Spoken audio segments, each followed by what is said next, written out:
Hello Rifan, welcome to our channel. आज हम आपके लिए लेकर आए हैं थिंकर्स से रिलेटेड वन लाइनर पॉइंट्स, जिसमें आपके करीब 37 थिंकर्स को हम कवर अप करेंगे। तो देर ना करते हुए शुरू करते हैं ये वीडियो। और आज की वीडियो बहुत ही इंपॉर्टेंट है यूपी पीजीटी और आपके जो भी यूपीएचएससी या एनडीए नेट जो भी अपकमिंग एग्जाम्स हैं उन सभी के लिए। तो सबसे पहले हम बात करेंगे आगस्त कॉम्ट की। तो आगस्त कॉम्ट को बोला जाता है कि ये क्या थे, समाजशास्त्र के पिता थे। इनको समाजशास्त्र का पिता क्यों कहा जाता है? क्योंकि इन्होंने क्या किया था 1838 में इन्होंने नाम दिया था समाजशास्त्र, यानी अपनी बुक जो थी सोशल फिजिक्स उसको इन्होंने नाम दिया था सोशियोलॉजी। तो इसीलिए इनको क्या कहा जाता है, समाजशास्त्र का पिता बोला जाता है। इसके अलावा इन्होंने विज्ञानों का संस्तरणात्मक क्रम दिया, जिसमें इन्होंने सरलता से जटिलता की तरफ बढ़ते हुए क्रम में, यानी कि सब सर्वाधिक सामान्य और सर्वाधिक कम सामान्य के क्रम में इन्होंने सीक्वेंस में दिया था।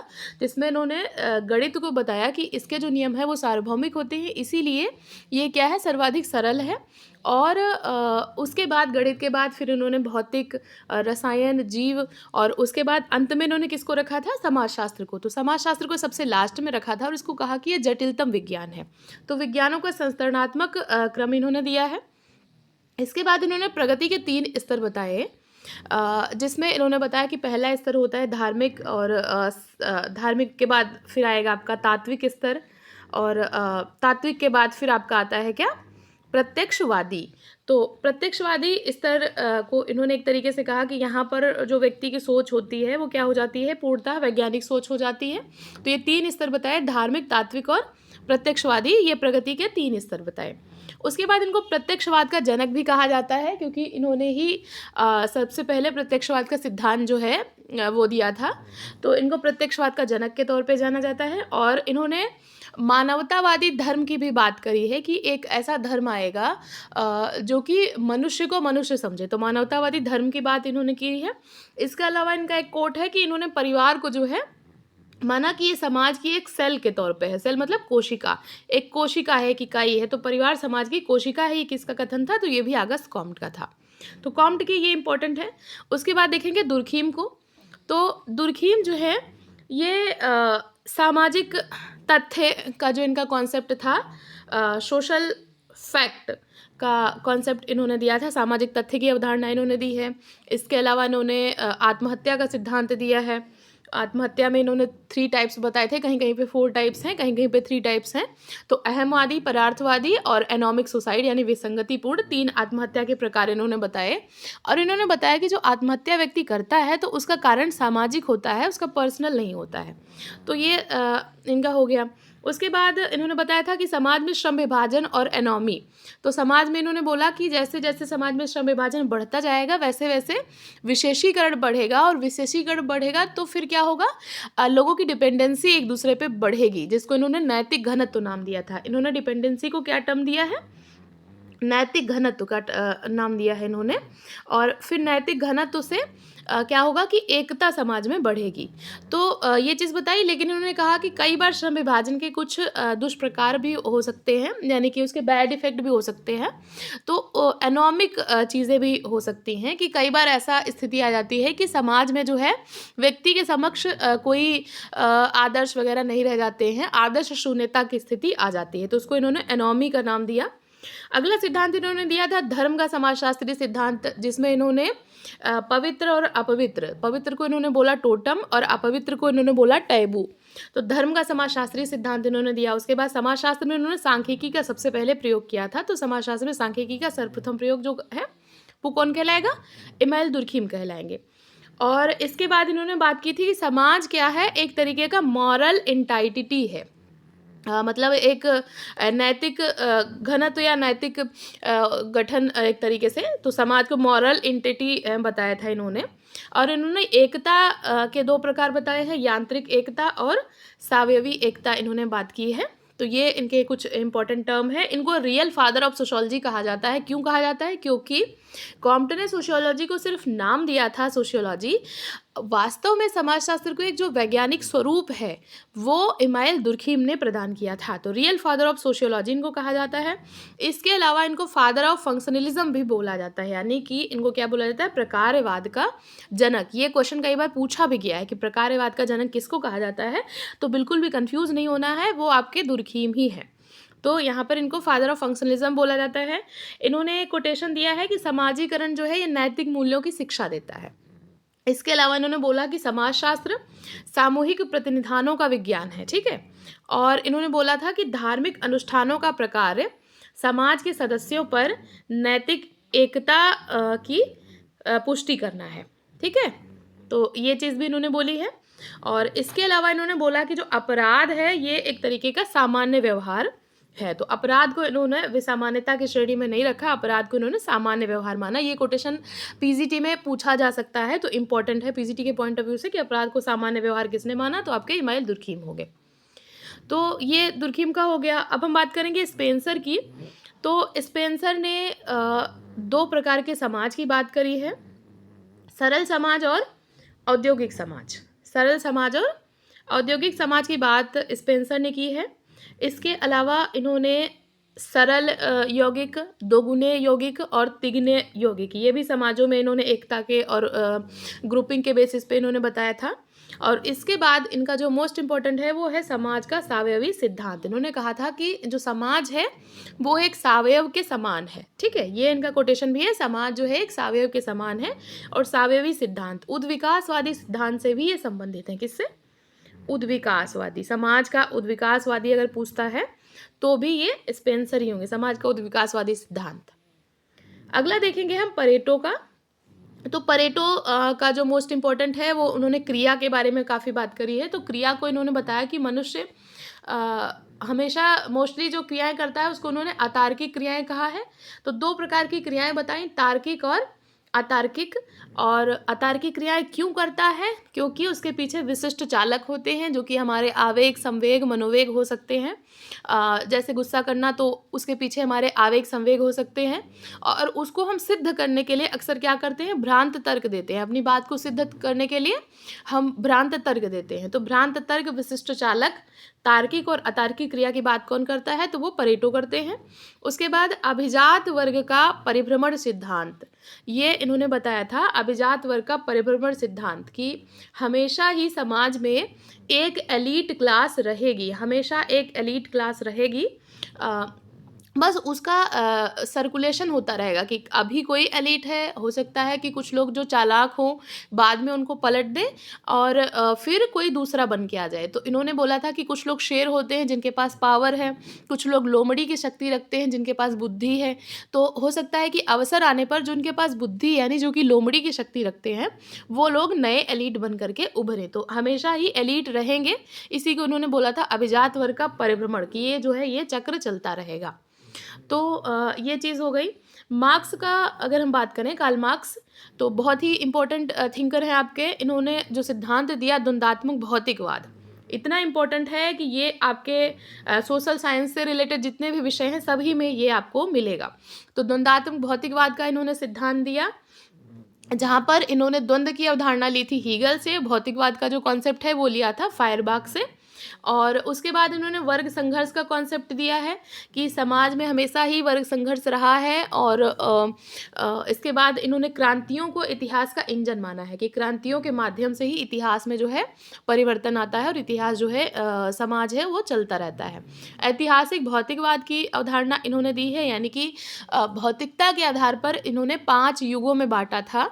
आदिम साम्यवाद, उसके बाद फिर दासत्व युग, उसके बाद सामंतवादी युग, सामंतवाद के बाद में फिर इनका आता है पूंजीवादी, और फिर लास्ट में क्या आ जाएगा, सर्वहारा वर्ग का अधिनायकत्व युग। तो 5 युग इन्होंने बताए हैं।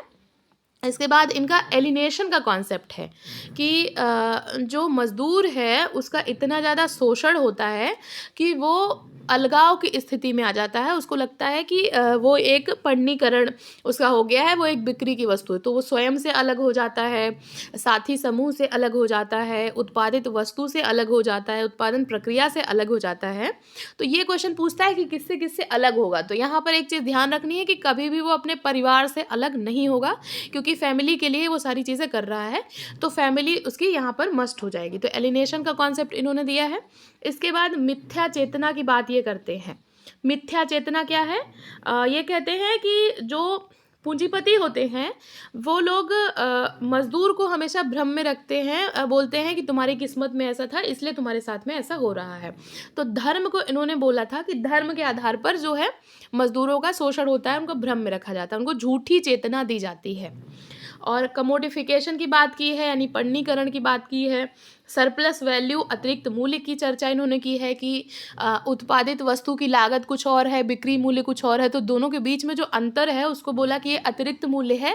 और वो मिलना किसको चाहिए? वो मिलना चाहिए वर्कर को, यानी कि मजदूर को, और मिल किसको रहा है? मिल रहा है पूंजीपति को। तो इस तरीके से पूंजीपति अतिरिक्त मूल्य अपने पास रख लेता है और मजदूर का जो है शोषण करता है।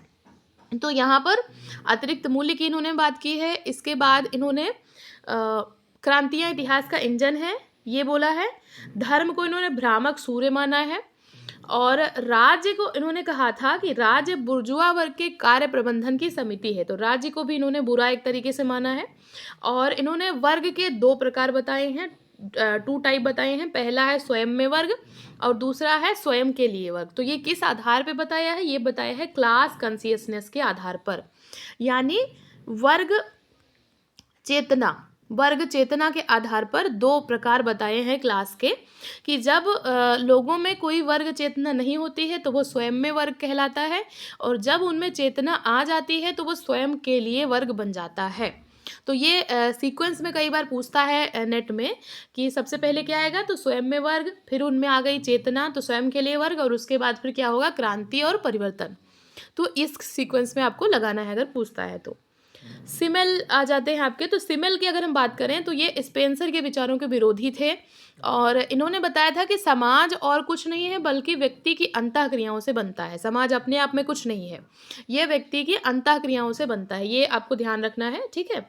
उसके बाद इन्होंने प्रभु प्रकाश की बात की है, और इन्होंने आधुनिकता के निर्धारक तत्वों की भी बात की है कि जहाँ पर भी हमें दिखेगा कि बहुत ज़्यादा नगरीकरण हो रहा है तो हम मानेंगे कि आधुनिकता आ गई है। इन्होंने समूहों की बात की है, एकल, द्विक और त्रिक समूहों की इन्होंने बात करी है। तो ये सिमेल का इम्पोर्टेंट है। इसके अलावा सिमेल का एक और कोट है जो कि कोज़र का भी है। कोज़र और सिमेल दोनों ही मानते हैं कि जो संघर्ष है वो समाज के लिए एक सेफ्टी वॉल्व का काम करता है, ठीक है। तो ये दोनों सिमेल और आपके कोज़र समाज के लिए संघर्ष जो है वो सेफ्टी वॉल्व का काम करता है। अगला है डेरेनडॉर्फ आपके आ जाएंगे। तो डेरेनडॉर्फ ने जो मार्क्सवादी वर्ग संरचना है उसमें हीरक समान वर्ग संरचना की बात की है और मध्यम वर्ग का सिद्धांत दिया है। ये पूछा जाता है कि संघर्षवादी विचारधारा में या मार्क्सवादी विचारधारा में किसने मध्यम वर्ग का सिद्धांत दिया था? तो ये डेरेनडॉर्फ ने दिया था। इन्होंने समाज के 2 चेहरे बताए थे। एक बताया था कि सर्वसम्मत आपको दिखाई देता है कि समाज में सब कुछ ठीक ठीक है, और एक में उनके अंदर ही अंदर संघर्ष रहता है। तो 2 चेहरे बताए थे।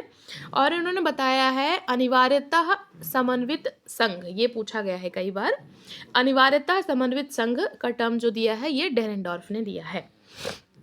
अगला है कोज़र। तो कोज़र जो फेमस हैं वो हैं कि इन्होंने संघर्ष को प्रकार्यात्मक तौर पर देखा। वैसे तो संघर्ष को मानते हैं कि बुराई है, लेकिन ये कहते हैं कि संघर्ष प्रकार्यात्मक तौर पर है, क्योंकि जब भी स्ट्रगल हो गया लोगों के बीच में, मान लो कोई लड़ाई झगड़ा हो गया, तो उनके मन में जो भी था वो चीज़ निकल गई, तो वो बहुत ज़्यादा खतरनाक स्थिति नहीं आने पाएगी। तो प्रकार्यात्मक है ये एक तरीके से। संघर्ष के 2 स्वरूप इन्होंने बताए हैं, यथार्थवादी और अयथार्थवादी, यानी रियलिस्टिक और नॉन रियलिस्टिक। तो ये इनका इम्पोर्टेंट है। इसके बाद कॉलिंस की बात करेंगे हम। तो कॉलिंस ने शक्ति के स्रोतों की बात करी है और अनुष्ठानिक शक्ति की बात करी है। इन्होंने पुनरावर्ती सूक्ष्म अंतःक्रिया के प्रतिमानों की बात की है। तो ये इनका इम्पोर्टेंट हो जाएगा कॉलिंस का। अगला जो आपके विचारक हैं वो हैं वेबर, मैक्स वेबर, बहुत इम्पोर्टेंट है। इन्होंने बताया कि स्टेटस ग्रुप की बात इन्होंने करी है। सबसे पहले तो स्टेटस ग्रुप समझ लें। स्टेटस ग्रुप की बात करी है और स्टेटस ग्रुप को बताया इन्होंने कि ये कैसे बनता है? जीवन शैली से, कि जैसी हमारी जीवन शैली होगी, जितना हम बाजार में खरीद सकते हैं, लोग हमें उसी वर्ग में रखेंगे, वैसा ही हमारा स्टेटस ग्रुप बनेगा। तो लाइफ स्टाइल से इन्होंने बताया। वर्ग प्रतिस्पर्धा की बात की इन्होंने। यहाँ पर पूछता है कि मार्क्स से ये कैसे अलग हैं, तो देखो कार्ल मार्क्स बात करते हैं वर्ग संघर्ष की। किसकी? वर्ग संघर्ष की। लेकिन इन्होंने संघर्ष की जगह पे किसकी बात करी? प्रतिस्पर्धा की। और उसके बाद इन्होंने धार्मिक आचार परिवर्तन के निर्धारक होते हैं, मतलब जो रिलीजियस एथिक्स होते हैं वो परिवर्तन में सहायक होते हैं, जो कि इन्होंने सिद्ध किया था। अपना जो इनका धर्मों का तुलनात्मक अध्ययन था, इसमें इन्होंने बताया था कि प्रोटेस्टेंट धर्म में कुछ ऐसे आचार विचार हैं, कुछ ऐसे एथिक्स हैं जिसकी वजह से वहाँ पर पूंजीवाद जल्दी आया। तो ये परिवर्तन के निर्धारक होते हैं। इसके बाद इन्होंने बात की कि सामाजिक विज्ञानों में मूल्य प्रासंगिकता ये अनिवार्य होनी चाहिए। और फिर इन्होंने वर्स्टेहन मेथड की बात करी है। उसके बाद आइडियल टाइप की ये बात करते हैं, ब्यूरोक्रेसी यानी कि नौकरशाही की बात करते हैं, शक्ति और सत्ता की बात करते हैं। जब शक्ति को वैधता मिल जाती है तो वो सत्ता बन जाती है। और इन्होंने 3 प्रकार बताए थे सत्ता के, तार्किक या वैधानिक और परंपरागत, और तीसरा था चमत्कारिक सत्ता। तो 3 टाइप इन्होंने बताए थे। और शक्ति में 4 बताए थे, जिसमें एक एक्स्ट्रा आ जाएगा आपका दमनात्मक शक्ति। तो इसको मैंने डिटेल में बेबर की वीडियोस में बताया है, आप वहाँ से देख सकते हैं। अभी मैं वन लाइनर में बता रही हूँ, तो मैं बहुत ज़्यादा डिटेल में नहीं जा रही हूँ क्योंकि फिर वीडियो बहुत लंबी हो जाएगी। और इन्होंने सामाजिक क्रिया को अध्ययन का आधार मानकर 4 प्रकार की क्रियाओं का उल्लेख किया है। सामाजिक क्रिया को इन्होंने आधार माना और 4 प्रकार की क्रियाओं का उल्लेख किया। कौन कौन सी क्रियाएं हैं? पहली क्रिया बताई इन्होंने तार्किक क्रिया, दूसरी बताई मूल्यांकनात्मक सामाजिक क्रिया, और तीसरी बताई भावनात्मक सामाजिक क्रिया यानी ज्वैक रेशनल, वर्थ रेशनल, अफेक्चुअल। और फोर्थ आपका है ट्रेडिशनल सोशल एक्शन यानी कि परंपरागत जो है वो सामाजिक क्रिया। तो 4 प्रकार इन्होंने क्रिया के बताए हैं। और अधिकारी तंत्र के भी इन्होंने 2 रूप बताए हैं, एक बताया वैधानिक सत्ता के रूप में, एक बताया संगठन के रूप में। तो ये इनका इंपॉर्टेंट है। अगले जो विचारक हैं आपके वो हैं टालकाट पार्सन्स। टालकाट पार्सन्स का जो सबसे इम्पोर्टेंट कॉन्सेप्ट है वो है सामाजिक व्यवस्था का। तो जहाँ भी सामाजिक व्यवस्था शब्द आता है वहाँ पे आपको अगर कोई और नहीं समझ आ रहा है तो आप सीधा पार्सन्स पे जा सकते हैं। इन्होंने प्रकार्यात्मक पूर्वावश्यकताएं की बात की है कि किसी भी समाज को या किसी भी सामाजिक व्यवस्था को बने रहने के लिए उसकी कुछ आवश्यकताएं होती है जिनको उनको पूरा करना होता है, जिसको इन्होंने समझाया एजिल मॉडल के माध्यम से।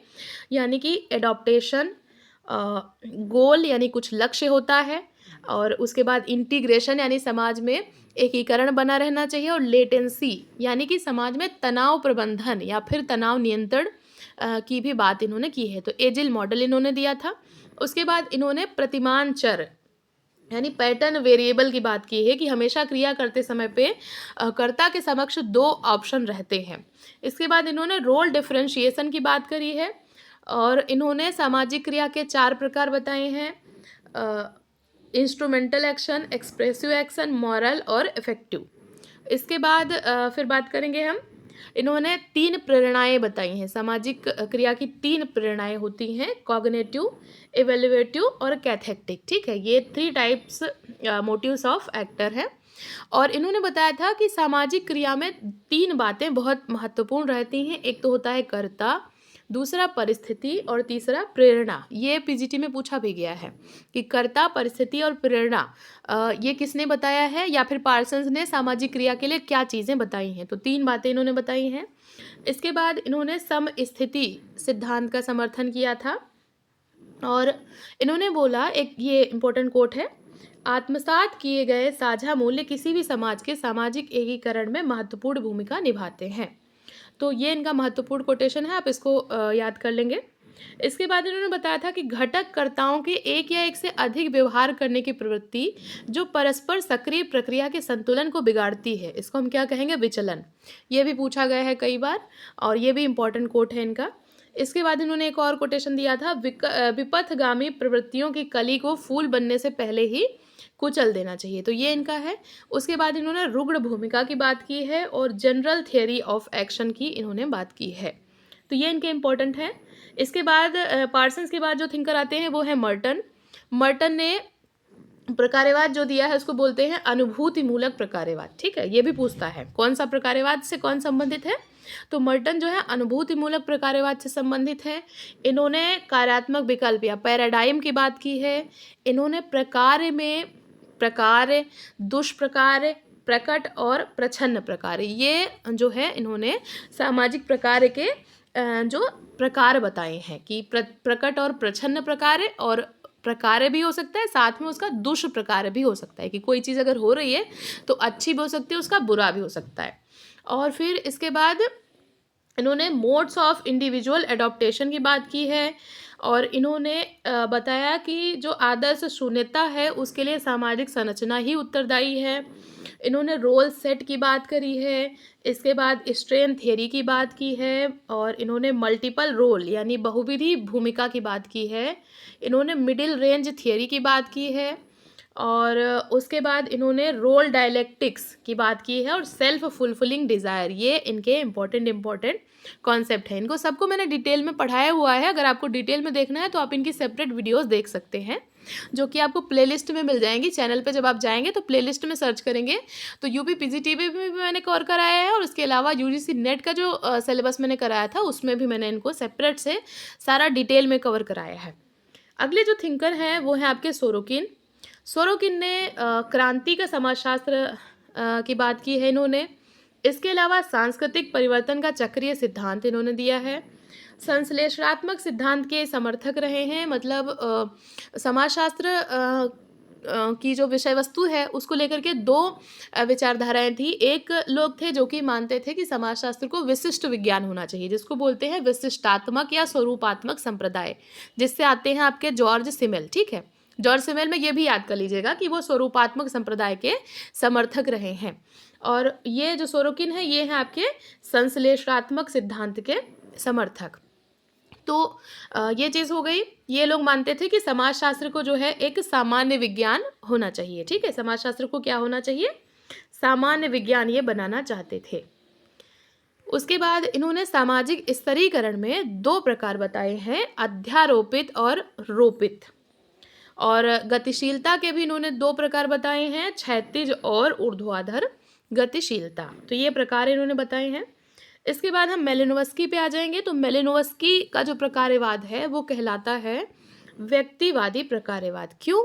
क्योंकि इन्होंने बताया था कि समाज में जो कुछ भी है वो व्यक्ति की आवश्यकताओं की पूर्ति के लिए है।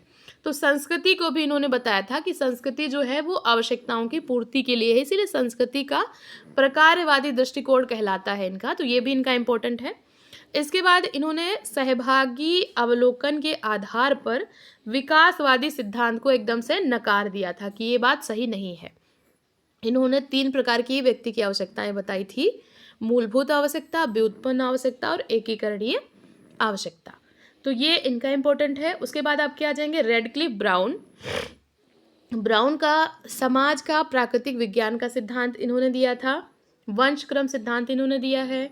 सामाजिक संरचना संस्था द्वारा परिभाषित और नियमित संबंधों में लगे हुए व्यक्तियों द्वारा बनती है, ये इनका कोटेशन है सामाजिक संरचना से संबंधित। इसके अलावा इनका एक कोटेशन है जो कि नेट में पूछा गया है, लोग और संस्कृतियाँ, ये एथनोग्राफी से संबंधित है कि लोग और संस्कृतियाँ अपने परिवेशों के भीतर अध्ययन की पद्धति के रूप में नजाति वर्णन का प्रयोग करते हैं। तो ये एथनोग्राफी से संबंधित इन्होंने कोट दिया था। इसके बाद आपके आ जाते हैं नाडेल। नाडेल जो है ये संरचना को भूमिकाओं की गठरी मानते हैं। देखिए यहाँ से जो भी आपके थिंकर हैं, ये ब्राउन है, नाडेल है, इसके बाद लेविस्ट्रॉस हैं, ये संरचनावाद में आ जाए संरचनात्मक में थोड़े से आ जाएंगे। तो इन्होंने भी संरचनावाद से संबंधित कुछ कुछ चीज़ें दी हैं। तो संरचना को इन्होंने भूमिकाओं की गठरी माना है, और इन्होंने सामाजिक नेटवर्क का कॉन्सेप्ट दिया है, और इन्होंने भूमिकाओं के तीन प्रकार बताए हैं, मूलभूत, पर्याप्त प्रासंगिक और परिधीय भूमिकाएं। इसके बाद आपके आ जाते हैं क्लाउड लेविस्ट्रॉस। तो लेविस्ट्रॉस को सबसे पहले तो ये संरचनावाद से संबंधित हैं। दूसरे बाद मिथक शास्त्र का कॉन्सेप्ट इन्होंने दिया है, अलायंस थियरी इन्होंने दी है, बाइनरी अपोजिशन का कॉन्सेप्ट इन्होंने दिया है, और नातेदारी अड़ू की बात इन्होंने की है। और इन्होंने माना था कि सामाजिक संरचना का निर्माण मानव मस्तिष्क में होता है, ये वास्तविकता नहीं है। मतलब संरचना को ये मानते हैं कि संरचना वास्तव में कुछ है ही नहीं, बल्कि ये सिर्फ मानव मस्तिष्क में छोटे छोटे प्रारूपों में बनती है। तो ये चीज़ इन्होंने बोली थी। अगले आपके विचारक हैं G.H. मीड। मीड जो है ये प्रतीकात्मक अंतःक्रियावाद के जनक हैं। यहाँ पर ध्यान रखिएगा, अगर पूछता है प्रतीकात्मक अंतःक्रियावाद शब्द, शब्द किसने दिया है, तो शब्द आपके दिया है वो ब्लूमर ने। और अगर पूछता है प्रतीकात्मक अंतःक्रियावाद के जनक, तो हो जाएगा G.H. मीड। और इन्होंने भूमिका ग्रहण का कॉन्सेप्ट दिया है। इसके अलावा इन्होंने समाजीकरण के सिद्धांत में आई, मी और सेल्फ, आई, मी और सेल्फ का कॉन्सेप्ट इन्होंने दिया है। इन्होंने जनरलाइज्ड अदर और सिग्निफिकेंट अदर, जो समाजीकरण का सिद्धांत दिया है, इसमें इन्होंने बताया था जनरलाइज्ड अदर यानी कि जो हमारे थोड़े दूर के या जो कम इम्पोर्टेंट लोग होते हैं वो हम पे इफेक्ट डालते हैं, और सिग्निफिकेंट अदर जो हमारे लिए महत्वपूर्ण अन्य जो हमारे निकट संबंधी होते हैं। कार्ल मैनहिम आ जाएंगे आपके अगले थिंकर। कार्ल मैनहिम ने सोशियोलॉजी ऑफ नॉलेज, ये इनका इम्पोर्टेंट कॉन्सेप्ट है, जिसमें इन्होंने बताया था विचारधारा और स्वप्नलोक, दो चीज़ बताई थी। और इसके अलावा इन्होंने प्रत्यक्ष और अप्रत्यक्ष नियंत्रण, ये दो बताए हैं, नियंत्रण के दो प्रकार, और व्यवस्थित प्रतिमान, ये भी कार्ल मैनहिम का ही कॉन्सेप्ट है।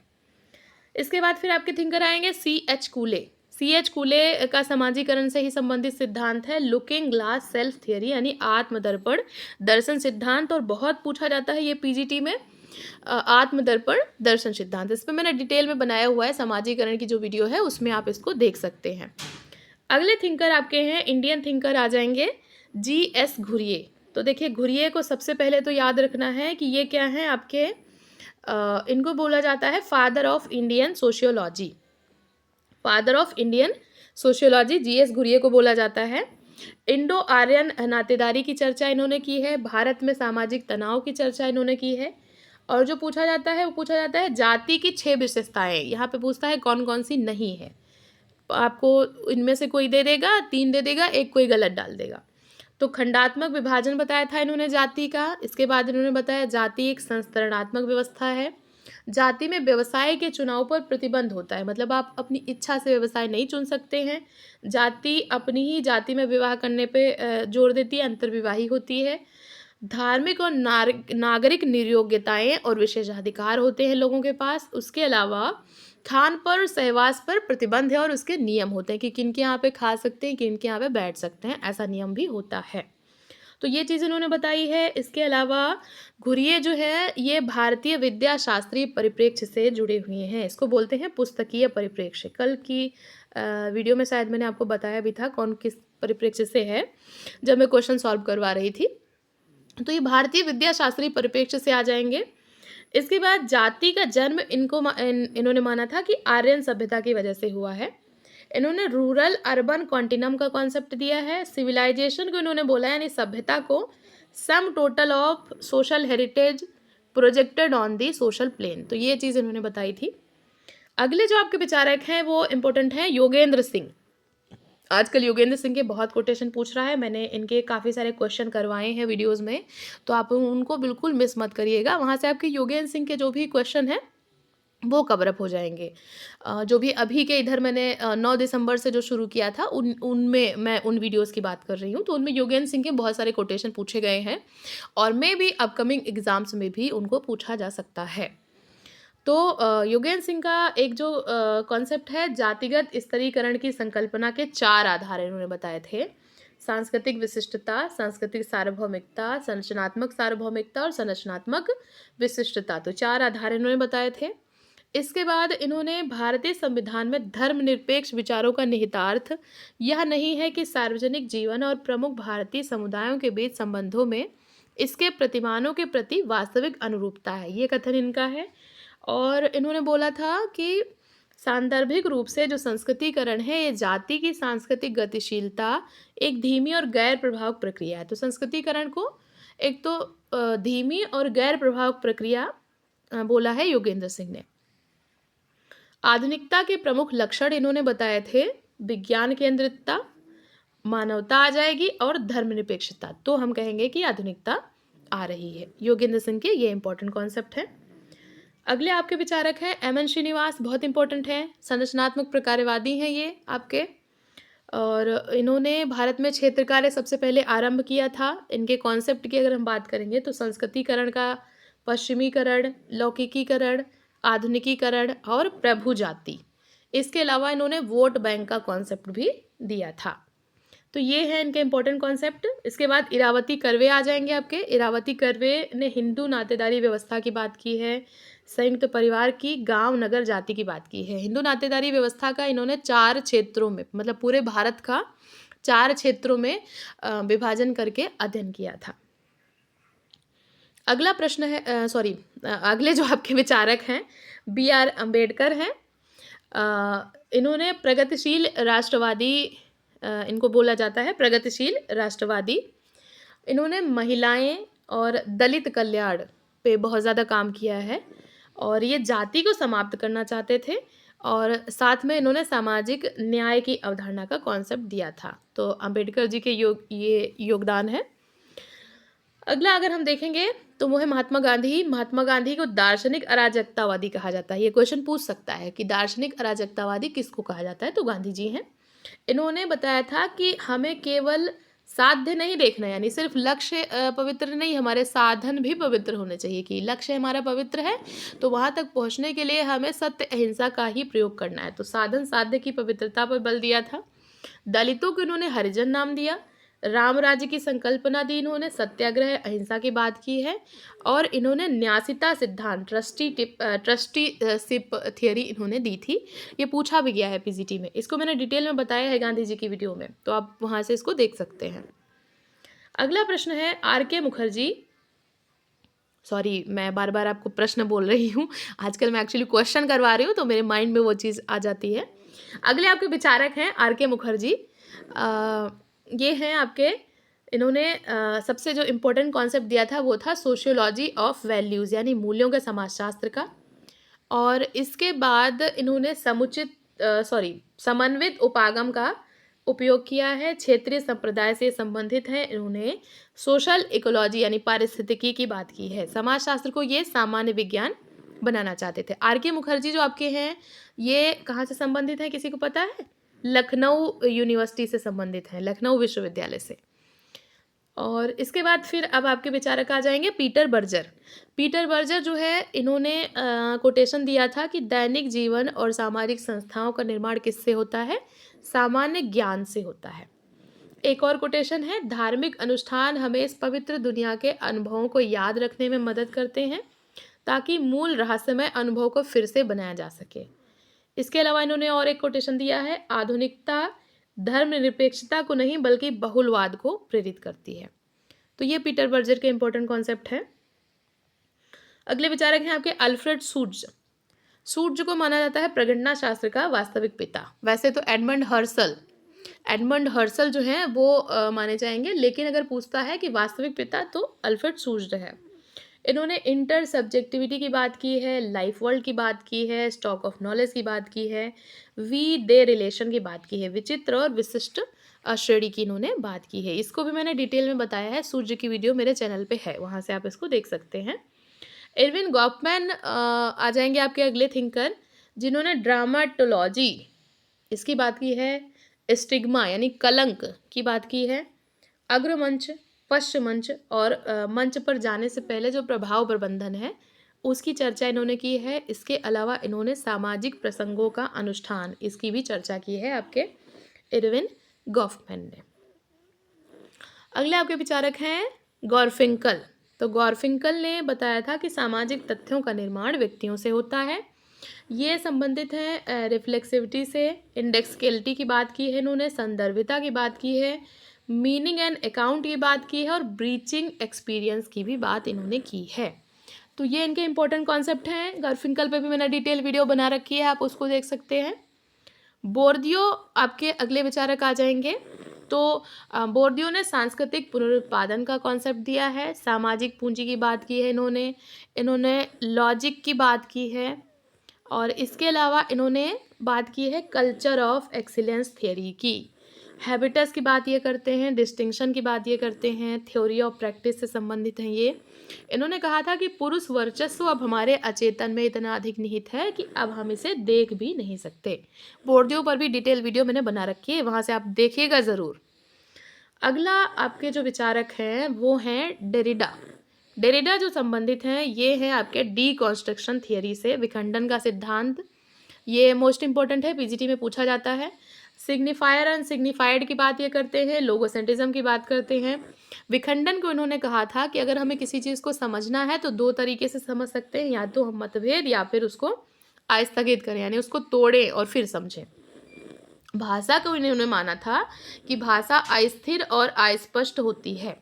इसके अलावा ये ग्रामेटोलॉजी से संबंधित है, ग्रामेटोलॉजी से, ठीक है। अगले आपके विचारक हैं हैबरमास। हैबरमास संबंधित हैं आदर्श कथन परिस्थिति से, कम्युनिकेटिव एक्शन से। पब्लिक स्फेयर को इन्होंने बताया कि ये पूंजीवाद द्वारा अधिग्रहित हो चुका है। इसके अलावा इन्होंने वैधता के संकट की बात की है, वैधता का संकट यानी कि लेजिटिमेशन क्राइसिस। और लाइफ वर्ल्ड की इन्होंने चर्चा की है आपके हैबरमास ने। और हैबरमास ने वैज्ञानिक ज्ञान के स्वरूप भी बताए थे। कौन कौन से बताए हैं? आलोचनात्मक या मुक्तिदायी ज्ञान, आनुभाविक या विश्लेषणात्मक, उसके बाद हर्मेन्यूटिक या अन्वेषण वाला ज्ञान। ज्ञान की व्यवस्थाओं की ये बात करते हैं। हैबरमास का एक बहुत इंपॉर्टेंट कोटेशन है, आधुनिकता एक अधूरी परियोजना है, तो ये भी हैबरमास का है। उसके बाद इन्होंने आधुनिक समाज को एक नया बहादुर समाज कहा है, क्योंकि पब्लिक स्फेयर खत्म हो चुका है और आधुनिक समाज मानता है कि उसकी सारी जो समस्याएं हैं उसका समाधान टेक्नोलॉजी के माध्यम से हो सकता है। इसीलिए इन्होंने इस पे व्यंग किया था और बोला कि ये नया बहादुर समाज है। अगले जो आपके विचारक हैं वो हैं अल्थुजर। अल्थुजर जो है ये इन्होंने एक कॉन्सेप्ट दिया था एपिस्टोमोलॉजिकल ब्रेक, ये इंपॉर्टेंट है इनका। ओवर डिटर्मिनेशन यानी अति निर्धारणवाद से संबंधित है ये। अर्थव्यवस्था, राज्य और विचारधारा। देखो इन्होंने कार्ल मार्क्स को क्रिटिसाइज किया था अल्थुजर ने, और मार्क्स ने चूंकि सिर्फ आर्थिक चीज़ों को बताया था तो इन्होंने उसमें राज्य और विचारधारा को भी जोड़ दिया। तो अल्थुजर के तीन ये इंपॉर्टेंट, अर्थव्यवस्था, राज्य और विचारधारा। अगले आपके विचारक हैं most important Giddings. Anthony Giddings बहुत पूछता है। एंथनी गिडिंग्स का सबसे इंपॉर्टेंट सिद्धांत है संरचनाकरण का सिद्धांत। इसके बाद इन्होंने वैश्वीकरण से संबंधित काफ़ी सारी चीज़ें बताई हैं। वैश्वीकरण में इन्होंने बताया कि वैश्वीकरण में समय और स्थान जो है सिकुड़ जाते हैं, जिससे सांस्कृतिक बहुलवाद में वृद्धि हो सकती है। तो समय और स्थान दूरीकरण और संकुचीकरण की बात यह करते हैं। इन्होंने बताया था कि संरचना का निर्माण नियम और संसाधनों से होता है। गिडिंग्स पे भी मैंने वीडियो बनाई हुई है। इन्होंने रिफ्लेक्सिव मॉडर्निटी की बात की है कि आजकल इतना ज़्यादा रिफ्लेक्सिविटी हो गई है कि सभी समाज एक दूसरे का प्रतिबिंब लगते हैं। इन्होंने वर्तमान समाज में बताया था कि बहुत सारी विनिर्मित अनिश्चितताएं हैं, ये शब्द पूछा जाता है, विनिर्मित अनिश्चितताएं, ये याद रखना है, ठीक है। इसके बाद इन्होंने संरचनाकरण सिद्धांत में स्ट्रक्चरल डुअलिटी की बात की है। आधुनिकता को इन्होंने जगरनॉट या बेलगाम घोड़ा माना है, या फिर इन्होंने आधुनिक समाज को भगोड़ा समाज भी कहा है। आधुनिकता के लक्षणों में इन्होंने बताया था कि पूंजीवाद होगा, उद्योगवाद होगा, सर्विलांस पावर होगी, और रिफ्लेक्सिव सोसाइटी में इन्होंने बताया है कि समय और दूरी जो है सिकुड़ जाएगी, यानी हम यहाँ पे बैठे बैठे मिनटों में ही अमेरिका में बैठे किसी व्यक्ति से बात कर सकते हैं और वहाँ का प्रभाव यहाँ पे पड़ रहा है, तो सब एक समाज जो है एक दूसरे का प्रतिबिंब लग रहे हैं, तो रिफ्लेक्सिव सोसाइटी। अगले आपके विचारक हैं फुको, और ये लास्ट विचारक है। इन्होंने डिस्कोर्स की बात की है, प्रवचन। इन्होंने बताया कि जिसके पास ज्ञान है उसी के पास पावर है, ज्ञान और शक्ति की बात की। एपिस्टमे यानी ज्ञान मीमांसा की बात करते हैं। माइक्रोफिजिक्स ऑफ पावर की बात करते हैं। ये इनको बोला जाता है पोस्ट मॉडर्निस्ट स्ट्रक्चरलिस्ट, ठीक है, तो ये याद रखना है आपको। तो ये थे आपके कुछ मोस्ट इम्पॉर्टेंट विचारक जो कि आपके पीजीटी में, साथ ही यूपीएचएससी में और एनटीए नेट में, ये सारे के सारे जो हैं जो विचारक हैं ये पूछे जा सकते हैं और पूछते ही हैं एग्ज़ाम में। तो आप इनको बिल्कुल मिस मत करिएगा, अच्छे से इनको पढ़िए और रिवाइज़ कर लीजिए ताकि आपकी लास्ट टाइम में प्रिपरेशन में आपकी काफ़ी हेल्प कर सकें। तो आई होप आपको वीडियो अच्छी लगी होगी, कमेंट करके ज़रूर बताइएगा और ऐसे ही पढ़ते रहिए, अपने गोल की तरफ आगे बढ़ते रहिए। वीडियो देखने के लिए थैंक यू सो मच।